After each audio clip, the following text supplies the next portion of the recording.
तमन्ना writer मोमना Shah की number 48। शोला की हालत इंतहाई क्रिटिकल थी। आलम परेशान सा ऑपरेशन थिएटर के बाहर बैठा था। हैदर, मुस्तफ़ा, नाज़नीन, सावरी और बच्चे सब लोग यख बस्ता राहदारी में पड़ी बेंचेस पे बैठे थे। आरस बुखार की शिद्दत से ताप रहा था।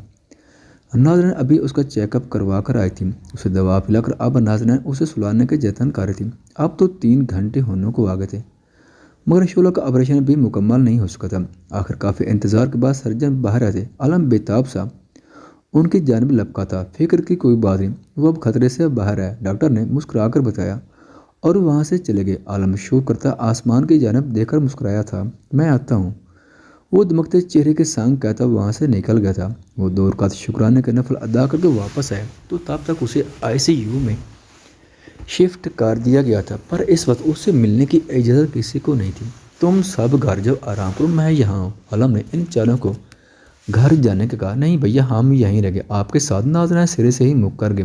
बेटा सेहत नहीं करनी, बिल्कुल घर जाए, आराम करें, आप फ्रेश रहोगे तो आरज़ का ख्याल रख सकोगे। तो नहीं तो आरज़ की मामा की हालत शायद अभी इतनी अस्टेबल ना हो सके कि वो आरज़ का ख्याल रख सकें। मीर आलम ने नाज़नीन को अपने बाजू के हल्के में लेकर समझाया।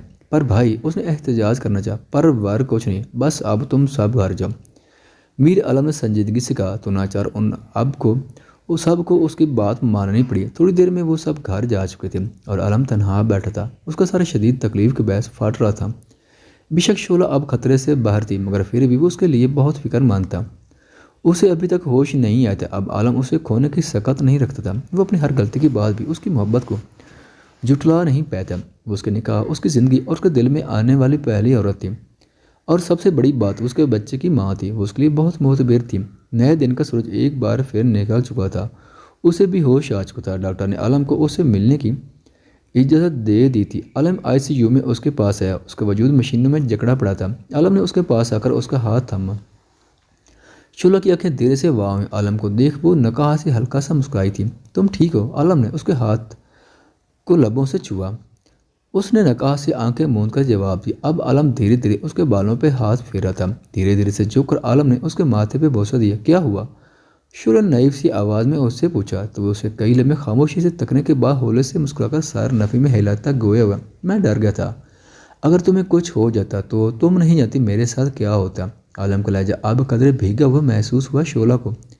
इतनी आसानी से पीछा नहीं छुड़गी तुम्हारा। आलम उसकी बात पर मुस्कुराया था। मैं भी तुमसे इतनी जल्दी पीछा नहीं छुड़ाना चाहता। आलम ने उसकी आंखों में देखकर इस बात से चूर होते लहजा में कहा, अर्ज कैसा है? वो फिक्रमंद थी। वो बिल्कुल ठीक है, डोंट वरी। आलम ने उसे तसल्ली दी। पक्का ना? शोला को अब भी यकीन ना आया। पक्का, बस अब तुम जल्दी से ठीक हो जाओ ताकि हम घर चलें और तुम मेरे साथ आरज के साथ बहुत सारा वक्त गुजारो। आलम साथ साथ उसके बाल सहला रहा था। इंशाल्लाह, वो मुस्कुराए। सावरी और हैदर आज अपने घर वापस आ गए थे। सावरी आयरा को लिटाकर मुड़ी तो हैदर उसकी पोस्ट पे खड़ा था। कुछ चाहिए? वो वापस मुड़कर साइड टेबल पर पड़ी बिखरी चीज़ें समेटने लगी। हाँ चाहिए तो सही। हैदर उसे पोस्ट से बाहों में भरता मोहब्बत से गोया हुआ। क्या चाहिए जल्दी बताएं, फिर मैं किचन में जाऊँ। अम्मी को न जाने क्या हो गया, बहुत ज़्यादा गुस्सा कर रही हैं। वो हैदर गिरफ्त से निकलने को मचली थी। जो चाहिए वो तुम ना दो, मैं खुद ले लूँगा, बस तुम खामोश हो जाओ। हैदर उसकी गर्दन पे अपने लाभ रखता हुआ गंभीर लहजा में गोया हुआ। नहीं ना, प्लीज़ अभी नहीं, अभी आप पीछे हटें, काम करना, अम्मी मज़ीद खफा हो जाएंगे। सावरी ने उसके इरादे जानकर निकलना चाहा, क्योंकि अगर अब वो उसके पास फंस जाती तो 3-4 घंटों में तो उसे रिहाई मिलनी ना थी। खामोश, अब आवाज़ न आया। हैदर ने उसका चेहरा अपनी जाने मोड़कर उसके लबों को अपने लबों की गिरफ्त में लिया। सावरी फड़फड़ा कर रह गई, पर हैदर ने उससे छोड़ा नहीं। वो बेताब सा उसके लबों को कैद की उसकी सांसें पी रहा था। उसकी कुर्बत से, उसके लमस की शिद्दत से वो भी बहकने लगी थी। हैदर उसके लबों को छोड़ता, उसका रुख अपनी जानिब करता, उसका वजूद दीवार से लगाकर उसकी गर्दन पे जा अपना दहकता लमस छोड़ने लगा। सावरी ने सिसक कर अपनी आंखें मेच ली थी। हैदर ने उसका दुपट्टा उतारकर साइड पे फेंका था। उसे कमर से जकड़कर बिल्कुल अपने करीब कर चुका था। हैदर के लब धीरे धीरे सावरी के वजूद पे फिसलने लगे थे। वो उसके अंग अंग को मदोशी से चूमता, उसे उठाकर बेड पे लाया था। सावरी के हिया के मारे निगाहें झुकी हुई थी, चेहरा सुर्ख हुआ तम तमा रहा था। हैदर, सावरी ने हल्की सी मजामत की उसकी गिरफ्त से आज़ाद होने के लिए। हैदर उसकी मजामत नज़रअंदाज करता एक बार फिर उस पर झुका था। वो दोनों एक दूसरे की कुर्बत में मदोश होने लगे थे। हैदर के लमस में नरमी भी थी, मगर जुनून भी था। وہ اسے جنویت سے خود میں بھیج گیا تھا۔ 1 ہفتہ ہو چکا تھا شعلہ کو آج ہاسپٹل سے ڈسچارج کیا تھا۔ وہ اپنے گھر واپس آ چکی تھی۔ اس وقت وہ عارض کو گود میں لیے بے تابی سے پیار کرتی۔ مما کا بچہ، مما کی یاد نہیں آئی میرے بیٹے کو۔ وہ اسے خود میں بھیج کر اس سے بڑے پیار سے باتیں کرتی جیسے وہ سب سمجھ رہا ہو۔ میرا گڈا، میرا چاند، میرے جگر کا ٹکڑا۔ وہ آنکھیں موند کر اسے اپنے سینے سے لگائے اپنے ارد گرد دنیا جہاں کی ہر خوشی محسوس کر رہی تھی۔ کیا ہو گیا مما کی جان؟ شعلہ کے زور سے بجلی پہ اس نے لب بس ہو کر رونا شروع کر دیا تھا۔ وہ ہلکا ہلکا کہہ لگاتی اس سے مستفسر ہوئی۔ عالم مسکراتا ہوا سر کو نفی میں جنبش دے کر رہ گیا تھا۔ سارا پیار بیٹے کے لیے اور بیٹے کے باپ کے لیے کچھ بھی نہیں۔ عالم نے مصنوعی خفگی سے کہا، ہاں تو میرا بیٹا تو اتنا پیارا ہے، اسے پیار نہیں کروں گی تو کس سے کروں گی؟ شکر ہے میرا بیٹا اپنے باپ پر نہیں گیا، ورنہ بالکل اپنے باپ جیسا ہوتا۔ وہ اپنی مسکان دبا کر گویا ہوئی۔ او ہیلو میرا بیٹا بالکل موس جیسے اور بالکل اپنے باپ کی طرح بے حد ہینڈسم بھی ہے۔ عالم نے ناک چڑھا کر کہا، اوپس تم نے تو میری بات دل پہ ہی لے لی۔ شعلہ نے بامشکل اپنا امڑتا کہکا دبایا۔ ایسی بات کوئی بھی دل پر لے گا؟ وہ خفگی سے بولا، کوئی نہیں لیتا ایسی باتیں دل پہ، تم ہی لیتے ہو بس۔ شعلہ نے اسے مزید چڑھایا اور وہ چڑ بھی گیا تھا۔ تم کیا لگا رکھی ہے؟ بڑا ہوں تم سے، آپ کہہ کر نہیں پکار سکتی۔ وہ اس قدر تاپ چکا تھا کہ اس نے اتنی سی بات کو پکڑ کر اپنی بڑاس نکالنا شروع کر دی۔ ہاں صحیح کہہ رہے ہو تم، میرا مطلب ہے کہ آپ بہت بڑے ہیں مجھ سے، مجھے آپ کی عزت کرنی چاہیے۔ ویسے اگر آپ وقت پر شادی کر لیتے تو میری عمر کے ابھی آپ کے بچے ہوتے۔ وہ لاب کو چلتی اسے عمر کا تانا مارنے سے باز نہ آئی تھی۔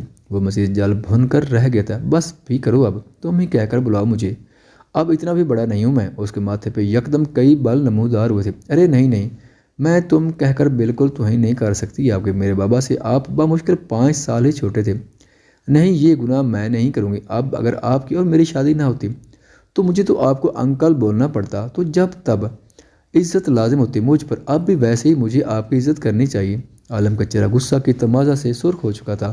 وہ چڑھ کر بیڈ پہ سے اٹھا تھا۔ آفس جا رہا ہوں میں، شاید آج دیر سے آؤں، وہ برے موڈ کے ساتھ کہتا وارڈ روب سے نکل کر اپنے کپڑے نکالتا۔ واش روم میں بند ہو چکا تھا۔ وہ ہلکا سا کہکا لگا کر رہ گئی تھی۔ عالم کی اتنی سی بات پہ آگ بگولا ہونے پہ اس نے سر کو نفی میں ہلایا تھا۔ اس وقت نازنین کمرے کا دروازہ ناک کرتی اندر آئی تھی۔ بھابھی کیا میں اندر آ جاؤں؟ ہاں آ جاؤ نازنین، شعلہ نے خوش دلی سے اسے اندر آنے کی اجازت دی۔ وہ بھابھی آپ سے بات کرنی تھی مجھے۔ نازنین کافی دیر خاموش بیٹھی رہی، پھر آخر کار خاموشی سے اکتا کر گویا ہوئی۔ ہاں کہو، شعلہ نے عارض کو پیار کر کے کہا۔ بھابھی آپ ناراض تو نہیں ہے نا ہم سے؟ وہ لب کچل کر مستفسر ہوئی۔ نہیں میں ناراض نہیں، بلکہ میں تم سے اور مصطفیٰ سے بھی معافی مانگنا چاہتی ہوں۔ دیکھو مجھے تم سے نہ کوئی دشمنی تھی نہ ہی کوئی خار۔ اس وقت میں نے جو کچھ مصطفیٰ کو کرنے کو کہا وہ میں تمہارے بھائی کو تکلیف دینے کے لیے، تاکہ جب تم دونوں لوگ جھگڑو تو اسے پچھتاوا ہو، اسے ایسا لگے جیسا یہ فیصلہ اس کی زندگی کا بدترین فیصلہ تھا۔ میں بس تمہارے بھائی کو پریشان دیکھنا چاہتی تھی۔ شعلہ نے مدھم لہجے میں تمام باتوں کا اعتراف کیا۔ آپ نے بھائی کو پریشان دیکھنے کی ہمیں پریشان کر دیا تھا۔ نازنین پھیکا سا مسکرائی۔ جانتی ہوں بہت غلط کیا ہے میں نے، امید کرتی ہوں تم معاف کر دو گی۔ وہ اس کے ہاتھ کی پشت پر ہاتھ رکھ کر گوئے، ہم اٹس اوکے بھابھی، ویسے اب آپ کو تکلیف تو نہیں نا؟ وہ مسکرا کر اس سے اس کی طبیعت کا پوچھیں گے۔ نہیں اب اللہ کا شکر، پہلے سے کافی بہتر محسوس کر رہی ہوں۔ وہ بھی مسکرائی۔ چلیں پھر آپ حرام کو، میں چلتی ہوں، عارض کو مجھے دے دیں۔ نازنین نے شعلہ کی جانب ہاتھ پھیلایا۔ شعلہ نے مسکرا کر عارض کو نازنین کو دے دیا۔ نازنین مسکرا کر کمرے سے نکل کر چلی گئی تو شعلہ بستر پر ٹھیک سے لیٹتی آنکھیں موند گئی تھی۔ کچھ دیر بعد عالم باتھ روم سے نکلا، آفس کے لیے تیار ہوا اور آ کر اسے دیکھا تو وہ شاید سو رہی تھی۔ عالم نے جھک کر اس کے ماتھے پہ عقیدت برا بوسہ دیا اور کمرے کا دروازہ احتیاط سے کھول کر بند کرتا نکل گیا۔ 4 ماہ بیت چکے تھے۔ شعلہ کا زخم مکمل طور پر مکمل ہو چکا تھا۔ وہ واپس اپنی روٹین میں آ چکی تھی۔ حیدر اپنا اور صابری کا ولیمہ کرنا چاہتا تھا، مگر صابری کے ایک بار دوبارہ پریگننٹ ہونے کی وجہ سے ولیمہ کے ارادے فی الحال کے ترک کرنا پڑا۔ نازنین اور مصطفیٰ نے اپنا ولیمہ ارینج کر لیا تھا اور آج شام کو ان کے ولیمے کی تقریب تھی۔ شعلہ آئینے کے سامنے بیٹھی تیار ہوتی جب عالم بلیک ٹاکسیڈو میں ملبوس اندر کمرے میں آیا۔ شعلہ سیاہ پیروں کو چھوتی فراق پہنے ہمیشہ اتنا دلکش لگ رہی تھی۔ عالم کے دل میں اسے ایسے نق ساک سا تیار دیکھ بری طرح ہلچل مچی تھی۔ عالم بیڈ پہ عارض کے پاس آ کر بیٹھا جو گوں گاں کی آوازیں نکالتا چھت پہ چلتے پنکھے کو دیکھ اپنے دونوں ہاتھ پیر ہلا رہا تھا۔ عالم نے اس پہ جھکتے ہوئے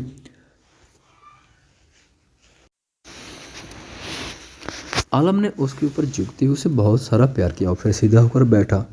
آج بھی سیاہ رنگ، کوئی اور رنگ نہیں تھا کیا؟ عالم نے اسے چڑھانے کو کہا۔ मुझे स्याह रंग के अलावा कोई रंग दिखता ही नहीं। वो कानों में नाजुक डायमंड के टॉप पहनती गोया है, इतना भी क्या स्याह रंग से ओबेसेशन है तुम्हें? और रंग भी हैं, वो भी कभी पहनूं। आलम उठकर उसकी पुष्ट पे आकर खड़ा हुआ। ये रंग मुझे पसंद है और मुझे ये जचता भी ज़ुबा होता है, और रंग पहनने की अब आदत भी नहीं रही। जो सच बात है, शोला ने अपने रंग फिंगर में अंगूठी डाली, अपने रिंग फिंगर में अंगूठी डाली। आलम ने उसका नाजुक हाथ थामकर उसे अपने मुकाबले लाकर खड़ा किया। शोला ने अपने दोनों बाजू उसकी गर्दन के गिर्द बांधे और मुस्कुराकर थोड़ा उसके करीब आए। रंग में क्या रखा है, तुम बताओ, मैं कैसी लग रही हूँ? वो पलकें झुकाकर धीमे मगर मोहब्बत भरे लहजा में मुस्तफसर हुई। बहुत खूबसूरत। आलम ने अपना एक हाथ उसकी कमर के गिर्द लपेटा। शोला ने खफगी से पलकें उठाकर आलम को तका। बस खूबसूरत लग रही हूँ, जो मैं नहीं करती तुमसे बात, तारीफ करना भी नहीं आती। वो अपना हाथ उसकी गर्दन से हटाकर आलम का हाथ अपने कमर से हटाते दूर होकर खफगी से गोया हुई। अरे इधर आओ। आलम उसे खफा होते देख उसके पास आया था। उसके चेहरे को अपने हाथों के प्यालों में भरते उसकी आंखों में मुस्कुराती निगाहों से देखता उसकी तारीफ करने लगा। तुम दुनिया की सबसे खूबसूरत बीवी हो, तुम चांद से ज़्यादा प्यारी हो। तुम्हारा ये मन मुना रूप मुझे हर दिन नए सिरे से तुम्हारा दीवाना बनाता है। पहले मुझे तुमसे मोहब्बत थी, पर अब लगता है मुझे तुमसे इश्क होने लगा। तुम बहुत प्यारी, बहुत हसीन और दिलकश हो। आलम मखमूरी से कहता उसके लबों पर झुकने लगा था। जब शोला किसके समात करना, मगर क्यों? आलम ने उससे घूरा। क्यों का क्या मतलब है? क्या तुम्हें दिख नहीं रहा कि मैंने कितनी मेहनत से मेकअप किया? वो भन्ना कर बोली। हाँ तो किस के लिए किया है मेकअप? मेरे लिए ना। आलम उसकी बात को बगैर सीरियस लिए दोबारा उसके लबों पर झुकने के करीब था। शोला ने उसे खोज धक्का देकर दूर झटका था। तुमसे किसने कह दी कि ये मेकअप मैंने तुम्हारे लिए किया? ये सब मैंने अपने लिए किया है। तुम मुझसे दूर रहो फिलहाल। वो उसका बहका रूप देखकर उसे वार्न करती आरज को उठाकर कमरे से निकल गई थी। बाहर नाज़नैन और मुस्तफ़ा के वलीमे का फंक्शन स्टार्ट हो चुका था। नाज़नैन और मुस्तफ़ा साथ स्टेज पर बैठे थे। सब उनसे आकर मिल रहे थे और उनकी शादी की मुबारकबाद दे रहे थे, क्योंकि बहुत से लोगों को ये बिल्कुल नहीं पता था कि उनके निकाह को 1.5 साल होने को आ गया और वो दोनों पिछले 1.5 साल से साथ अज़दवाजी ज़िंदगी गुजार रहे। साथ साथ उन दोनों का फ़ोटो शूट भी हो रहा था। नाज़नैन ने टी पिंक कलर की नफीस कांवली मैक्सी पहन रखी थी। मुनासिब मेकअप और खूबसूरत हेयर स्टाइल उसे और उन दोनों के मुकाबले में मज़ीद हसीन बना रहा था। मुस्तफ़ा उसको इस रूप में देख दीवाना ही हुआ जा रहा था। उसकी दीवानगी का अंदाज़ा वो इतने लोगों के बीच उसकी बहकी हरकतों से बखूबी लगा सकती थी। तमाम लोग उनके साथ तस्वीर खींचवाकर वापस नीचे चले जाते। नाज़नैन के कैमरा मैन को देखकर क्यूट पोज दे रही थी। जब मुस्तफ़ा बिल्कुल उसके करीब आकर खड़ा हुआ, उसकी पुश पे खड़े होकर अपना हाथ उसके पेट तक ले जाकर उसकी पुश को अपने सीने से लगाया था। नाज़नैन उसकी हरकत पे यकदम बौखलाई थी, क्योंकि नीचे उसके दोनों बड़े भाई खड़े थे जो वक्फे से उसे देख रहे थे। मुस्तफ़ा ये क्या कर रहे हैं, ज़रा से शर्म कर लो। नीचे भाई लोग, कितनी गलत बात है। वो उसकी गिरफ्त से निकलकर फड़फड़ाई। सीधी खड़ी रहो, फ़ोटो शूट नहीं करवाना क्या? वो ना महसूस अंदाज में धीरे से उसके रुखसार छू कर गोया हुआ। मुस्तफ़ा प्लीज़, कितनी बुरी बात है, सब हमें ही देख रहे हैं। वो सुर्ख देखते गाली खफगी से गोया। देखने दो, बीवी हो मेरी, कोई गर्ल फ्रेंड तो हो नहीं कि तुमसे अपनी मोहब्बत छुपा कर रखूँ। मुस्तफ़ा ने उसका रुख अपनी जाने मुड़ा और अपने लब उसके माथे पे धरे। कैमरा मैन ने जल्दी सी उस पोज में उनके 3-4 फोटोग्राफ्स ली। क्या बेतुकी बात कर रहे हैं आप? पीछे हटे, नीचे जाकर देखें, कोई काम हो तो वो कर लें। नाज़नैन ने उसे खुद से दूर करके कहा। यार आज हमारा दिन है, आज भी मैं काम देखूं। वो उसे दूर होता खफा हुआ। तो क्या हुआ, ऐसी फालतू हरकतें करने से अच्छा तो काम करना है। वो अपना दुपट्टा संभालती उससे पीछे। क्या मतलब है तुम्हारा, फालतू हरकतें? मुझे तो लगता है तुम मुझसे तंग आने लगी हो। जब भी ऐसा कार्य अचानक ही उसका खुशगवार मूड बिगड़ा था। शायद ऐसा ही है। नाज़नैन ने उसे चिढ़ाने को कहा। बात करना ही है फजूल तुमसे। वो खफगी से कहता नीचे बाकी सबके पास चला गया था और वो अपनी मुस्कान दबाती रह गई थी। ख़वातीनो हज़रात, वीडियो देखने का शुक्रिया। अगर वीडियो पसंद आए तो चैनल को सब्सक्राइब करें और साथ ही बेल के आइकन को लाजमी प्रेस करें ताकि आपको आने वाली वीडियोज़ के अपडेट सबसे पहले मिल सकें। खुदा हाफिज़।